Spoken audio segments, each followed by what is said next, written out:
Bonjour à tous. Bonjour, Bonjour. bonjour. On va attendre quelques minutes que tout le monde arrive. Donc, bienvenue à ceux qui arrivent, bienvenue à ceux qui sont déjà là. On va attendre quelques minutes. Je vais me présenter. Alors, moi, je suis Rabab. Je suis commerciale chez Nomatitude et je vais animer ce webinaire avec Clara, que je laisse se présenter.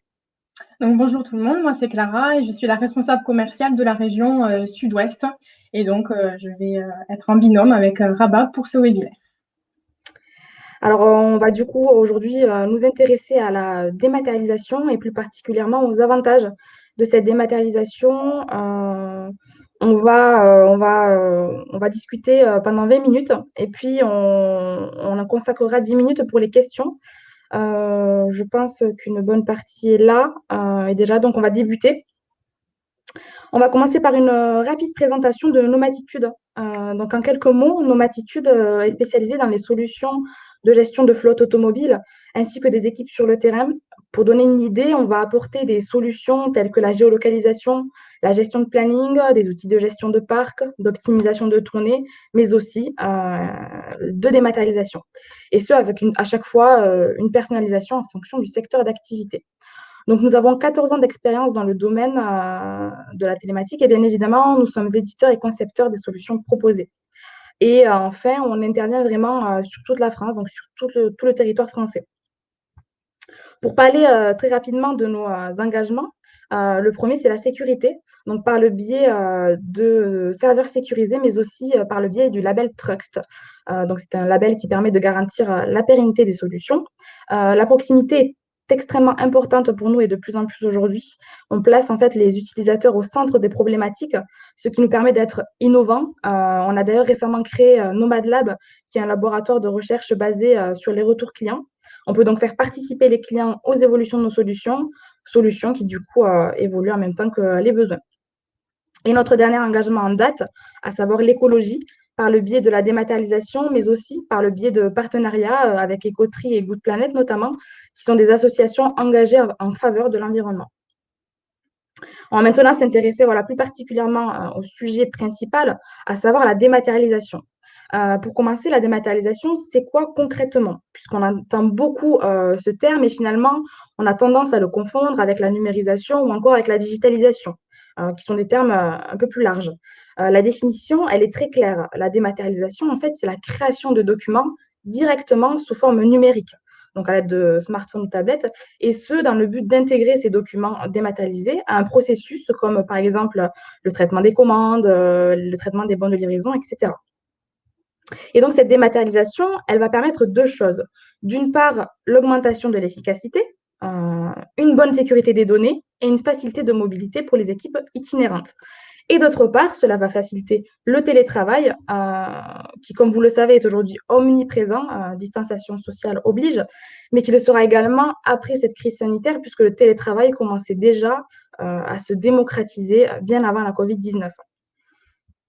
Donc maintenant que l'on sait à quoi correspond la dématérialisation, est-ce que ce procédé est utile pour un secteur en particulier?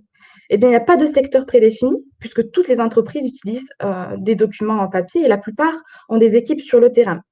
Cependant, les sociétés qui ont le plus de besoins, ce sont celles pour lesquelles le terrain représente la plus grosse partie de l'activité.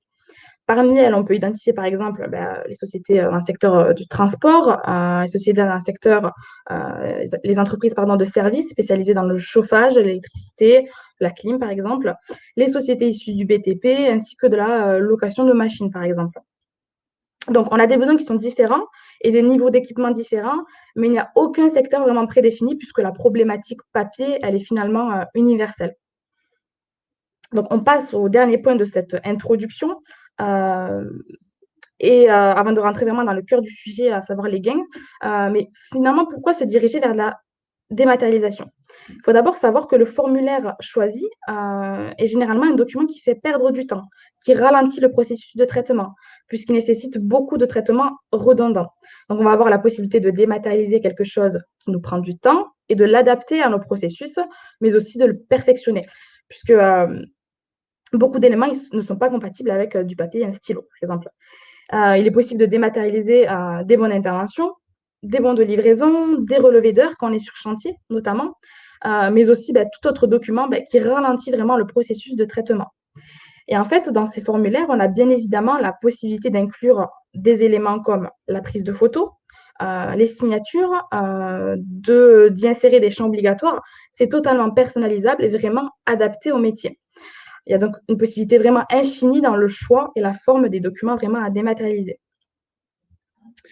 Et donc, en fait, cette dématérialisation, elle profite finalement aux itinérants, puisque c'est plus pratique, aux personnes sédentaires, donc les personnes qui sont au bureau, mais aussi aux clients. Donc, ces points-là, ils seront développés dans la partie suivante. Avant juste de laisser la parole à Clara, je vais vous présenter un schéma qui illustre même processus sous différentes formes. Donc, il s'agit d'une intervention en électricité chez un client. Donc, la première, c'est un processus sous format papier. Donc, le technicien, il va aller récupérer des bons d'intervention et le planning, vraiment, il y va au bureau directement. Il va ensuite effectuer ses interventions. À la fin de chaque intervention, il va remplir des bons d'intervention, très souvent en plusieurs exemplaires. Fin de journée, il retourne au bureau avec tous les bons complétés. Les bons arrivés au bureau, ils doivent être distribués aux différents services compétents. Puis, ils doivent être ressaisis. Avec le format dématérialisé, on voit tout de suite que le processus est moins long déjà, avec la récupération des bons d'intervention et du planning directement sur smartphone ou tablette, la réalisation de l'intervention, donc ça ne change pas. La saisie du bon d'intervention sur smartphone directement avec un envoi instantané ici vers les différents services compétents. Et enfin, la réception des documents et la possibilité de les traiter vraiment en temps réel, directement. Donc, on a d'une part un gain de temps, puisqu'on n'a plus besoin de dispatcher les documents ni de les ressaisir. Et d'autre part, le technicien a la possibilité de rentrer directement sans avoir à repasser au bureau pour déposer les bons. Donc voilà, c'était histoire de vous illustrer ce que je vous disais juste avant. Je vais maintenant pouvoir laisser la parole à Clara qui va vous présenter les différents gains issus vraiment de cette dématérialisation. Clara, je te laisse la parole. Merci Rabab pour toutes ces informations sur ce qu'est la dématérialisation. Donc par la suite, comme vous a dit Rabab, on va parler des gains qui sont liés à cette dématérialisation. Donc il y a plusieurs gains qui sont liés, mais on a décidé de se centrer vraiment sur les 4 principaux importants d'entreprise aujourd'hui. Donc la dématérialisation des documents ainsi que des processus permet un gain de temps important pour les entreprises. Donc le traitement de ces dossiers a un coût temporel en quelque sorte, et la dématérialisation de ces documents et des processus va vous permettre de limiter par exemple des retards de paiement, puisque ces documents seront traités plus rapidement, instantanément, et donc facturés de manière plus rapide. On estime que les retards de paiement vont être limités en général de 12% en moyenne sur la facturation auprès d'un fournisseur, par exemple. La mise en place d'un projet de dématérialisation permet d'accélérer les processus métiers en facilitant la gestion des flux de documents, et c'est ce qu'on appelle le workflow en entreprise. Quand on reçoit des documents papier, il faut les identifier les données en fait qui y sont contenues, puis les ressaisir et ou les distribuer aux services concernés. Donc on remarque bien ici que le processus peut être long et lourd en interne, comme le schéma que vous a montré Rabab juste au-dessus.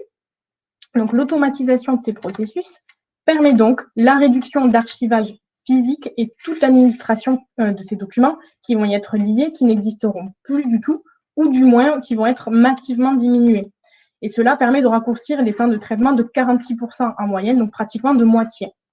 Et tous ces gains de temps, grâce à l'automatisation des processus, va permettre à vous-même ou à vos salariés en entreprise de pouvoir se concentrer sur des tâches à plus grande valeur ajoutée. Si je prends par exemple un exemple concret et réel de 3 personnes dans l'entreprise qui passent environ 3 à 4 heures le vendredi après-midi à traiter tous les documents papier récupérés de la semaine, eh bien, on a là une perte de temps entre 9 heures et 12 heures par semaine pour 3 salariés. Donc, reporté à la semaine, on se rend bien compte que c'est énorme comme perte de temps. Et encore, on n'a pas parlé des pertes d'argent qui y sont liées, puisqu'on le sait, les salariés coûtent à l'entreprise et ont un certain taux horaire. Donc, le temps qu'ils perdent à faire de la ressaisie d'informations va pouvoir de nouveau être récupéré pour des tâches à plus forte valeur ajoutée pour votre salarié, ainsi automatiquement que pour votre entreprise. Donc, on estime une augmentation de la productivité de 30% grâce à la mise en place de ce processus. Ensuite, le deuxième gain qu'on va avoir ici, donc c'est l'espace et l'organisation. Concernant ce gain, on parle ici, dans ce premier point, d'utilisation intelligente des documents nécessaires. Donc, pourquoi on parle d'utilisation dite intelligente? L'utilisation de documents en fait au format papier nécessite des solutions d'archivage physique et bien ça prend de la place. Et un projet de dématérialisation est une solution selon nous efficace pour gagner de l'espace au sein d'une entreprise, puisqu'en général, 80% des documents archivés en interne sont conservés complètement inutilement, donc principalement en raison de doublons. Et on estime qu'en moyenne, une facture ou un bon de commande existe en au moins 5 exemplaires dans l'entreprise. Donc, c'est une moyenne au niveau des entreprises en France. Donc, voilà pourquoi on parle ici d'utilisation intelligente des documents par le fait qu'il ne faut pas les multiplier inutilement. Donc, la quantité de documents qui remplissent les étagères des archives au niveau des entreprises ne sont pas les seuls qui demandent de l'espace. La dématérialisation des documents permet également de réduire l'utilisation et le nombre d'outils qui sont liés au traitement de ce papier. Donc, les avantages et le gain de temps liés à la dématérialisation concernent également l'organisation globale du travail en entreprise. Donc, en effet, la digitalisation des processus favorise nettement le télétravail, puisqu'il est très facile en fait de faire parvenir un document au service compétent sans avoir à se rendre physiquement au sein du service, notamment en ce moment en vue des gestes barrières liés à la crise. Mais ça a commencé bien avant la crise à se démocratiser déjà le télétravail et qui va être bien maintenu par la suite pour bon nombre d'entreprises. Donc, plus besoin d'impression papier, la dématérialisation facilite le travail à distance, mais également les traitements administratifs en déplacement, par exemple, un exemple avec des commerciaux pour les notes de frais ou de la validation de factures. Et ça va venir éviter tout ce qui va être les papiers qui vont vous être retournés chiffonnés, pas très bien écrits dessus, un petit peu illisibles, des taches de café.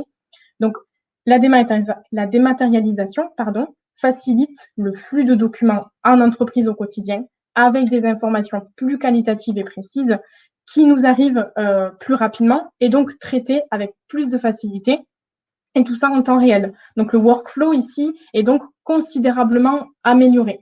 Donc, le gain de temps, d'organisation et d'argent, forcément, en découle très logiquement. Donc, c'est le prochain point qu'on va voir au niveau du gain financier. Donc, que ce soit dans le secteur privé ou public, tous les acteurs économiques tendent à limiter l'utilisation du papier pour réaliser des économies. Donc, plusieurs coûts sont liés à cette utilisation du papier, notamment les fournitures et le matériel de traitement de ces documents. Donc, le but est de diminuer les fournitures de bureau qui vont impacter directement les coûts de l'entreprise. Par fourniture, on entend tout ce qui va être le papier, les enveloppes, les timbres, l'encre notamment. Donc, chaque année, les entreprises françaises dépensent environ 5 milliards d'euros de fourniture de bureau. Et ces estimations font un état d'un coût moyen de 215 euros par personne par an dans une entreprise. À titre d'exemple, quand on achète une cartouche d'encre noire classique en magasin, le prix ne va pas forcément nous étonner tout de suite, à part que ce soit un petit peu élevé. Mais quand on se centre vraiment sur le prix au millilitre et qu'on le reporte au litre, l'encre revient à un coût de 2830 euros le litre, soit 12 fois plus cher qu'un champagne de luxe, par exemple. Donc, c'est un exemple parmi tant d'autres au niveau de l'encre, mais quand on parle de papier en entreprise et d'impression, on parle forcément d'utilisation d'encre derrière. Et enfin, la dématérialisation réduit considérablement, voire élimine les exemplaires papier en circulation entre les services. Donc, elle évite des opérations de manipulation comme des photocopies, des mises sous pli, des impressions, et ça a un impact important sur les coûts de traitement qui vont être réduits de 50% en moyenne. Et si on reprend l'exemple de tout à l'heure qu'on a cité un petit peu plus haut avec la perte de temps, avec les 3 personnes qui ressaisissent des informations pendant 3 à 4 heures chaque vendredi. Eh bien, ces personnes qui traitent ces données ont un coût horaire pour la société. Donc, si on prend l'exemple d'un coût horaire d'un salaire à 33,70 € brut, on arrive à un total par semaine de 300 à 400 euros pour ces 3 personnes qui sont mobilisées pendant toute une après-midi sur des tâches administratives qui, en fait, ont déjà été saisies en plus une fois sur papier. Donc, si on le reporte au mois, on arrive vite à voir que ces tâches qui sont faites tous les vendredis, on arrive à un total entre 1200 et 1600 euros par mois. On peut donc l'assimiler à une perte d'argent importante qui pourrait tout à fait être réinjectée dans des outils numériques de dématérialisation afin de dégager du temps précieux pour ces personnes et pour votre entreprise et de les laisser donc se consacrer à des tâches à plus forte valeur ajoutée. Donc, voici pour le point financier. Et réduire toutes ces quantités, ça va non seulement venir affecter positivement votre portefeuille, mais aussi la planète. Et donc, ça nous amène sur le gain écologique, qui est le dernier des 4 gains qu'on vous présente aujourd'hui. Donc, moins de papier consommé, de courrier transporté, d'encre utilisée, etc., se traduisent par une réduction des coûts et forcément une contribution significative à la protection de l'environnement. La dématérialisation s'inscrit de façon positive dans le cadre du développement durable. Il faut savoir que le papier est le consommable de bureau le plus utilisé et il représente 75% du poids des déchets de bureau en France. Donc, la mise en place de la digitalisation pour au moins une partie des process permet à l'entreprise de réduire son empreinte carbone. Favoriser l'utilisation du numérique en interne permet aussi de limiter son impact environnemental.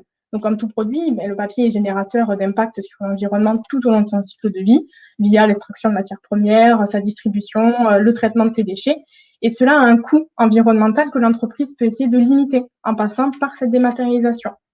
Et ces 2 premiers points vont donc nous permettre par la suite de réduire indirectement, on va dire, la déforestation et donc protéger l'environnement. Juste à titre d'exemple, pour terminer là-dessus, un salarié consomme environ 85 kilos de papier par an, et ce qui signifie qu'un salarié, au final, il contribue à la destruction de 2 arbres par an. Donc, ce qui est énorme. On voit très bien avec cet exemple, que vous soyez une TPE, une PME ou une grande entreprise, que l'impact est direct, peu importe le nombre de salariés que vous avez au sein de votre entreprise. Donc, la dématérialisation inscrit donc la société directement dans une démarche environnementale. Pour conclure, au niveau de ces gains, avant de redonner la parole à Rabab, on voit bien que les gains du passage à la dématérialisation sont nombreux, vous permettant de gagner en temps, en organisation, en argent et avoir une dimension environnementale et qui, tout cela, en fait, tout le temps dans le but d'être toujours plus performant dans vos activités respectives. Donc, je vais redonner la parole à Rabab pour la fin du webinaire. Merci Clara pour ces précisions, pour ces informations. Donc, on arrive en dernière partie de cette présentation et il nous semblait pertinent de préciser que cette dématérialisation, eh bien, elle est complémentaire à d'autres solutions, à savoir le planning et la géolocalisation. Puisque si je prends l'exemple, comme tout à l'heure, d'une intervention, on sera en mesure de suivre cette intervention du début à la fin. Quand je dis début, je parle du trajet qui pourra être consulté grâce à la géolocalisation. Cette géolocalisation, elle peut aussi permettre de tenir informé le client d'une intervention à venir, par exemple. Le planning, quant à lui, il va permettre le suivi de la mission à l'aide de différents statuts d'avancée, incluant également la réception du document dématérialisé qui est associé à l'intervention en question. Et ce, vraiment en temps réel pour toutes les interventions qui ont été planifiées.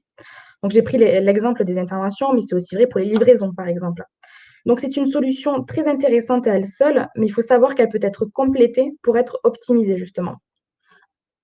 Donc, on arrive vraiment à la fin de cette présentation et je voulais conclure en disant que la crise sanitaire de la COVID-19 eh bien, a été l'occasion pour les entreprises de s'intéresser à la transformation digitale pour maintenir un fonctionnement normal, entre guillemets, des activités. Cette crise, elle aura eu un impact considérable sur le travail en entreprise, et surtout sur l'organisation, et elle aura été un élément moteur des débuts de la dématérialisation dans les entreprises, mais aussi de la numérisation au sens plus large. Donc, c'est donc indéniable que cette dématérialisation, elle constitue un atout pour les entreprises. Ce qui est sûr, c'est qu'elle permet une réduction des coûts, une meilleure sécurité documentaire, puisque les documents vont d'un point A à un point B sans détour, mais aussi une augmentation de la productivité, puisque mettre en place ce système eh bien, permet d'être plus efficace et donc plus compétitif. Merci beaucoup pour votre attention. On va rester disponible quelques minutes justement pour des questions si vous avez besoin de plus de précision. Hop. Merci tout le monde. Vous avez l'onglet questions en haut à droite de votre écran normalement, si vous avez quelques questions à nous poser. On va attendre quelques secondes le temps que les questions arrivent. Alors, hop. Est-ce que je peux l'afficher? Oui, on a une première question. Bon, je ne sais pas, je crois que je ne peux pas l'afficher. Alors, on a une première question. Comment se passe la mise en place d'un projet? Est-ce que vous nous accompagnez dans le changement? Alors oui, effectivement. Déjà, on vous accompagne tout au long de la mise en place du document en question. Donc, on le construit avec vous. Et puis, sur la mise en place, vous avez des formations vraiment à notre application, pardon. Donc, on a une application dédiée et vraiment, vous avez une formation. Et en amont, pour la mise en place du formulaire, on le construit vraiment avec vous. Donc, avec tous les champs possibles, comme je l'ai dit tout à l'heure, c'est vraiment personnalisé. Puis il y aura un suivi de toute manière tout au long du processus avec vous, ça, il n'y a pas de souci. Ensuite, on a une autre question. Donc, est-ce que notre solution est compatible sur tous les téléphones? Alors, pratiquement oui, sauf tout ce qui est Windows, mais on va être développé sur les téléphones Android et iOS. Donc, vous avez largement le choix en termes de mobile, donc téléphone ou tablette même. Hein, voilà, c'est différents terminaux mobiles qui sont acceptés. Ah, c'est pas une question, mais merci de votre attention, Bernadette. Bernadette qui nous dit merci à vous, présentation claire. Merci. Merci de votre attention. N'hésitez pas si vous avez des questions. Hop.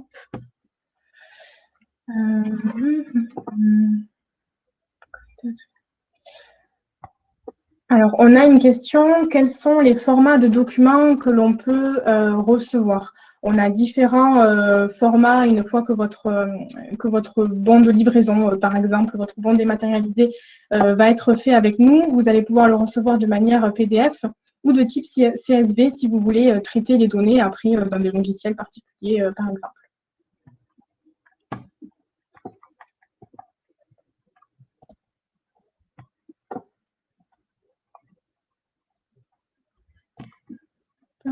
Alors, on regarde s'il y a d'autres questions. Alors, il y a une autre question. En combien de temps peut-on mettre en place cette solution?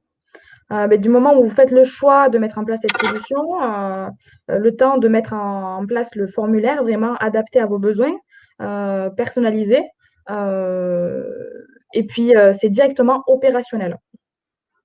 Je ne sais pas si tu vas ajouter quelque chose, Clara, mais ça va vraiment dépendre du formulaire, de ce que vous voulez dessus. Et puis, c'est vraiment, dès que le formulaire est prêt, ce qu'on appelle formulaire, c'est les bons d'intervention, de livraison, etc. Dès que c'est prêt, c'est opérationnel directement. C'est ça. Pour compléter juste la réponse de Rabab, c'est très rapide par le fait qu'en fait, vous n'avez pas de logiciel à installer à proprement parler. C'est simplement un accès web avec un URL et puis une application sur téléphone. Donc, ça se fait très, très rapidement une fois qu'on a le suivi, la formation avec vous.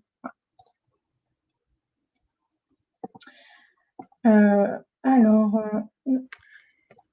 des questions.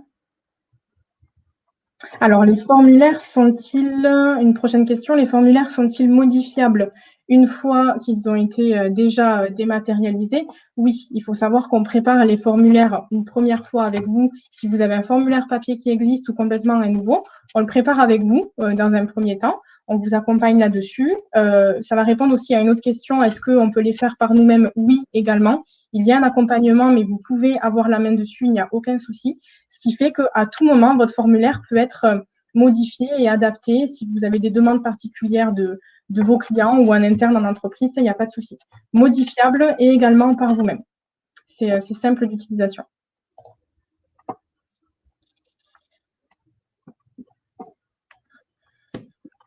Tu as répondu aux deux questions. Oui, j'ai répondu aux deux questions, du coup, c'est ça. Est-il possible d'associer un document type photo ou autre avec un bon de livraison? Tout à fait. Comme je l'ai précisé juste avant, le formulaire est totalement personnalisable. Vous pouvez y insérer des photos, des signatures, des champs obligatoires, tous les champs que vous voulez. Donc, c'est totalement personnalisable. On peut y rajouter tout ce qu'on veut et c'est adapté vraiment à l'utilisation qu'en fait l'entreprise. C'est ça. On va prendre, je pense, encore une ou deux questions qui nous sont posées. On a une question. Donc, bonjour, la dématérialisation ne joue-t-elle pas sur l'utilisation des ressources humaines? Bon, dites-moi si peut-être je n'ai pas bien compris la question. Je pense avoir compris. Est-ce que ça ne vient pas peut-être remplacer des personnes? Donc, pas du tout. Ça fait juste accélérer le processus et le rendre plus qualitatif, puisque ce n'est pas parce qu'on va venir supprimer le papier qu'on va venir supprimer la personne qui l'utilise et qui le remplit habituellement.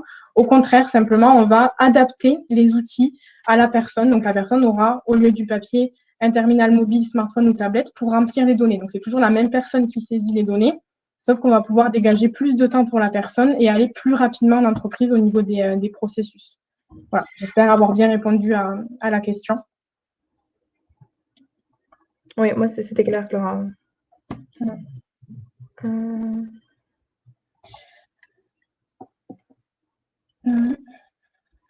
Alors, on va prendre une dernière question, je pense. Je ne sais pas si tu en veux une, Rabab, sinon, Attends. quelle question on peut avoir? J'ai plusieurs managers dédiés à des sections différentes de l'entreprise, donc par exemple un secteur plomberie, un secteur électricité. Est-ce personnalisable par équipe ou par groupe de personnes? Oui, tout à fait.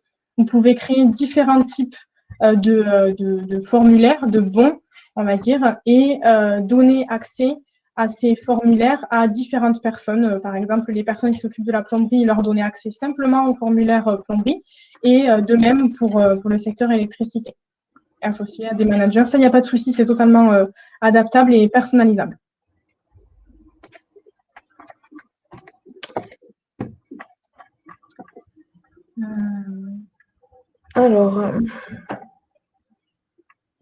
Alors, peut-être, allez, on va choisir une dernière question pour, par exemple, des notes de frais pour des commerciaux. Est-ce que le formulaire peut-il faire des calculs? Oui, on peut faire des calculs sur les notes de frais, sur des devis. Si vous avez des devis à faire, tout est possible, et notamment pour compléter avec une question qui est demandée par une autre personne aussi, et ça complète tout à fait ce qu'a dit Rabab. Pour de la prise de photos ou autre, on peut également scanner des codes barres ou des QR codes. Donc, pour une société, par exemple, où les QR codes sont indispensables, il n'y a pas de souci, on peut le faire.